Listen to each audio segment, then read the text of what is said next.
suppose that there's a vast, hugely powerful force that nobody can withstand. And this immense force is always active and in furious motion. It never rests. It's like a slowly flowing river that can eventually carve the Grand Canyon out of solid rock. But that comparison doesn't really do it justice. The force I'm talking about is much more formidable than any river or ocean or glacier or any other natural phenomenon. Now, in trying to achieve your life's goals, would you prefer to fight against this great force? Would you want to struggle against this mighty power that has all the odds overwhelmingly in its favor? Or would you rather enlist this great power in your cause and make the inevitable work for you instead of against you? Take your time before answering. Think it over. By the way, time is that great power I'm talking about. Time is the mightiest force in the world, or even in the universe. Of course, the answer to the question I posed is very obvious. Why would you ever choose to fight time when you could have time on your side? Who wouldn't want to harness the great river of time that flows through all of life?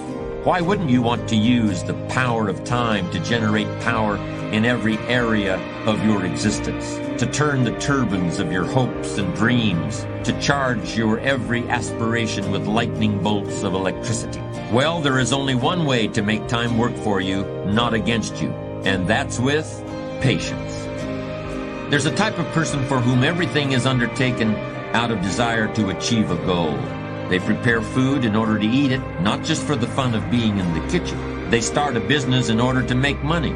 They exercise in order to get in shape. I'm sure that some of these people are very successful, and they are certainly highly organized. But in my opinion, a person of truly strong character sees success as an adventure, not as a point with an estimated time of arrival. The latter approach to me is impatient thinking. Impatient thinking can lead a person into some very big mistakes. First of all, when you are always looking somewhere else, whether it's down the road or up toward the top of the mountain or off toward the left field fence, where you're hoping to hit that grand slam home run, when you're looking off in the distance like that, you often miss what's under your very own nose. That means the pleasure and fun of living which come in the here and now get overlooked for something that not only isn't here yet, but might never arrive. True patience is more than just a waiting game. Patience doesn't mean you sit around hoping for something to happen. Patience is not a passive quality. Sometimes patience can mean doing something else entirely, thinking about another venture, taking off in a different direction, while you give events a chance to run their course, where you can try anything you want in order to hurry things up, but things just aren't going to hurry. In fact, there's only one thing that will work, and that is patience. It's strange, but young people have a much more difficult time with patience than people who have more experience in the world.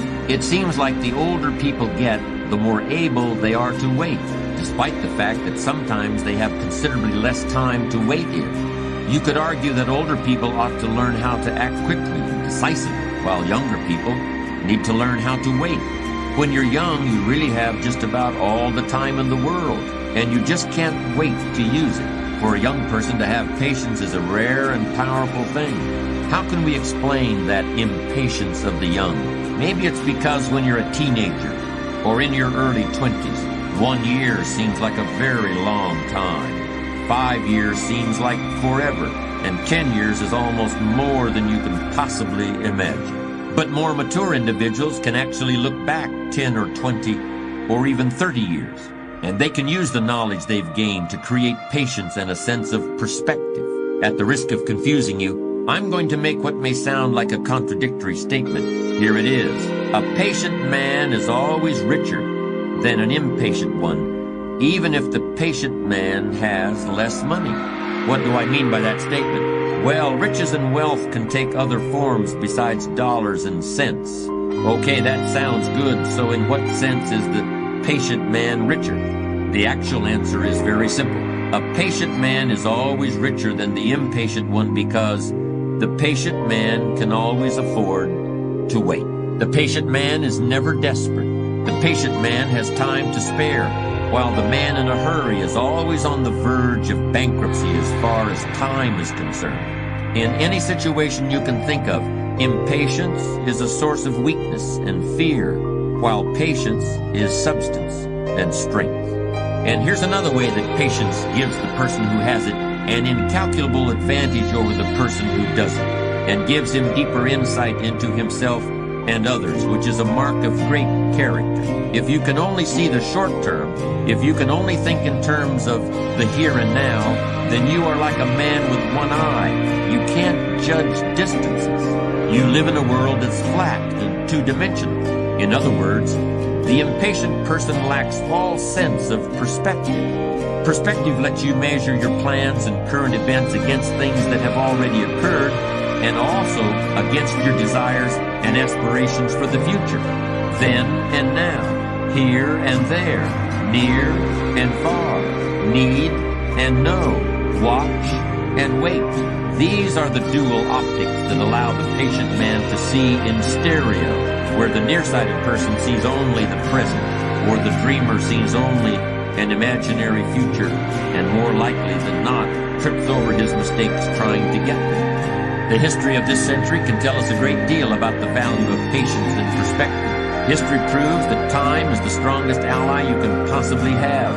No matter what the odds against you or the level of adversity you're facing, time gives strength to those who have it on their side. The odd thing is, sometimes waiting for years is easier than it is to wait for a few days or even a few minutes. None of us felt too strained because we had to wait 12 years to go through grammar school, middle school, and high school before getting out, or at least the first 11 and a half years didn't strain my patience.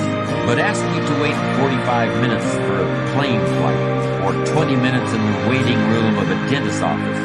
And if you catch me on the wrong day, it's almost more than I can handle. We all find ways to wait for the next paycheck, but how many can wait patiently in a checkout line in a crowded supermarket? How many people can stand and wait quietly for an overdue train on a railroad platform? It's as though there are two kinds of patience.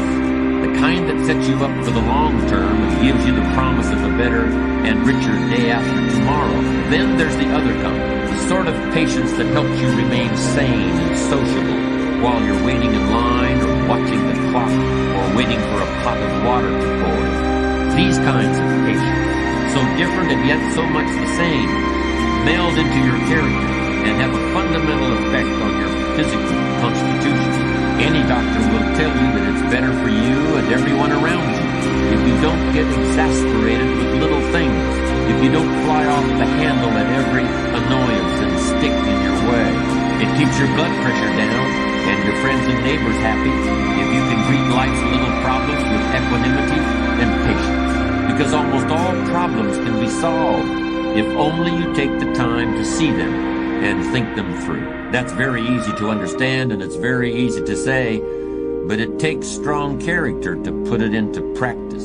I'm never sure what to think when people say, I want to make $1 million by the time I'm 40, or I want to retire by the age of 45. This combination of goals plus deadlines strikes me as short-sighted and maybe even a bit naive. It takes a worthwhile goal and subjects it to an imposed timetable. While you might have an idea of what $1 million would mean to you, or you might have really exciting plans for your life after you hang up the tie and business suit, I don't see how a person can reasonably expect to know who or what he will be or think or feel at some arbitrary moment in the future. This kind of thinking misses the whole point of success. The real payoff in financial and worldly success isn't the result of an amount of money divided by the age you are when you get it, or some other actuarial formula. The real payoff is found in the qualities of character you develop along the way.